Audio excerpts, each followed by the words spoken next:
That's a lie, yo. Like this ideology that we have to be a certain way and, you know, carry ourselves in a certain way.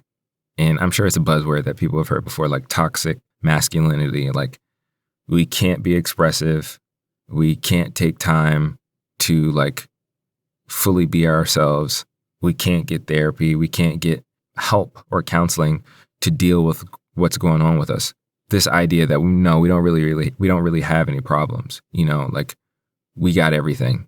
And yes, God did design us in comparison to women to deal with stress more. That doesn't mean we're supposed to just bury the stress inside of our souls. That doesn't mean that like we're not supposed to actually deal with the stress.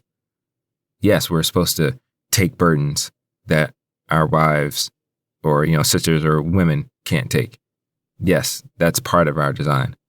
But God also gave us the ability and also encourages us to release that stress so that we can be healthy.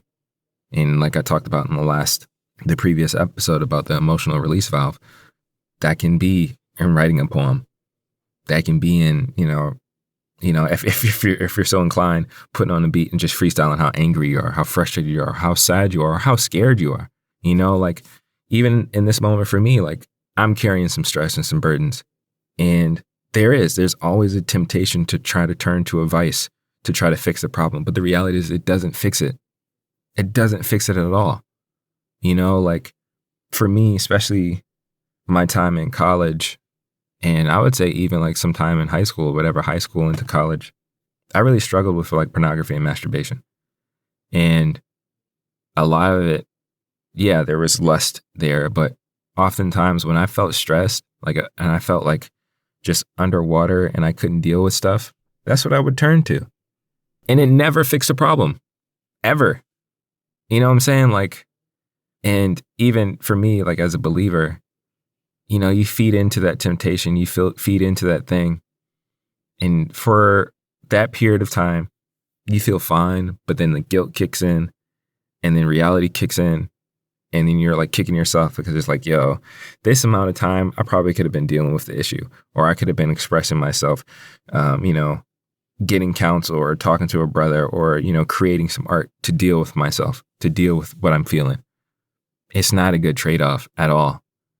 And so whether it's pornography, masturbation, or even like any other of the major vices, like drinking your pain away, no, it's not really helping. And I mean, yeah, there's some times where sometimes you just feel like taking a drink, yo. Like I need something. I need something to kind of calm my nerves or my mind. And that can be understandable. But in the midst of that, you still got to deal with what's really happening. You can't just drown it with alcohol, or any other kind of, drug. Getting high all the time is not necessarily fixing your problems. It's just burying things and covering stuff up. You got to deal with the issue.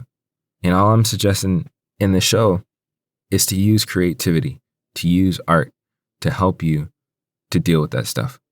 Don't turn to vices.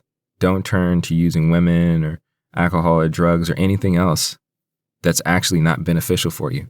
Because what's drinking all the time going to do? Lead to alcoholism, mess up your liver, mess that stuff up. And even with like smoking all the time. I've been high before, yeah, and honestly, if I had to choose between the two vices, I'd rather be drunk than high because I feel like you can't even do anything. And then, and like being high to me, I just feel like useless. I can't do anything. And it's like, what is this? Sure, it may be okay to feel, loopy or whatever for a period of time, but like, no. And then like the lingering effects of it, whatever, I don't know. I'm sure there, some listeners out there who might be like, I don't know what you're smoking or consuming, but I don't have that experience.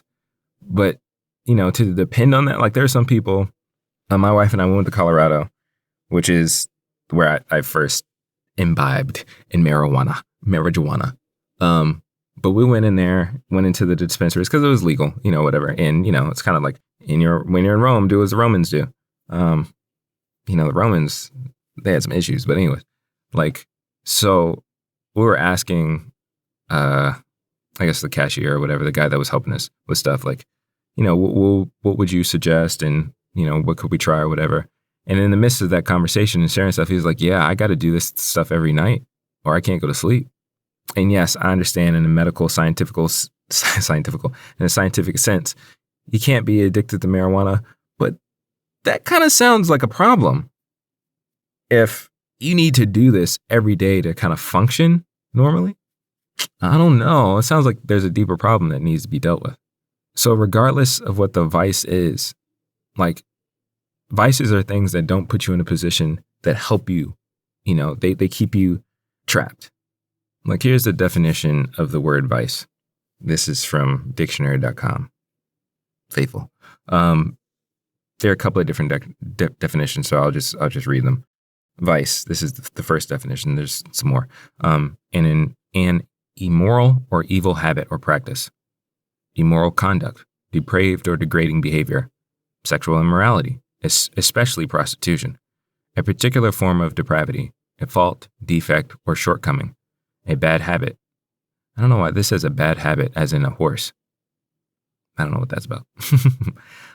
Archaic, a physical defect, flaw, or infirmity.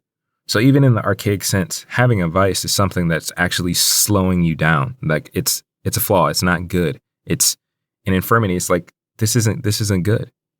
It's not benefiting you. And it is very often is so easy to actually turn to a vice than it is to actually deal with the problems of our soul, to deal with our mental anguish and our stress. It is so much easier to just go to pornhub.com and, relieve yourself. It's true. Or to go to the liquor store and get a fifth and make a drink and be okay. Or to just get some edibles, eat some, just sit back and don't do anything. There are different vices out there. These are just major ones. Another vice could just be like careless spending. There's so many people who are caught up in credit card debt because they're just like emotionally buying things. It's not good.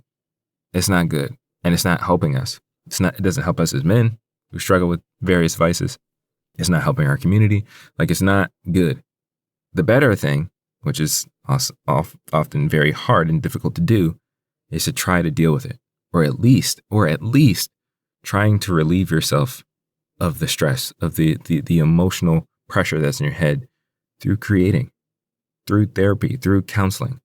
That's something we got to do. That's something we got to consider. Vices are not helping us. It's not a good way to relieve stress. It's not a good way to deal with mental health. It's not at all. And so I'm just suggesting, like, before you consider your typical vice,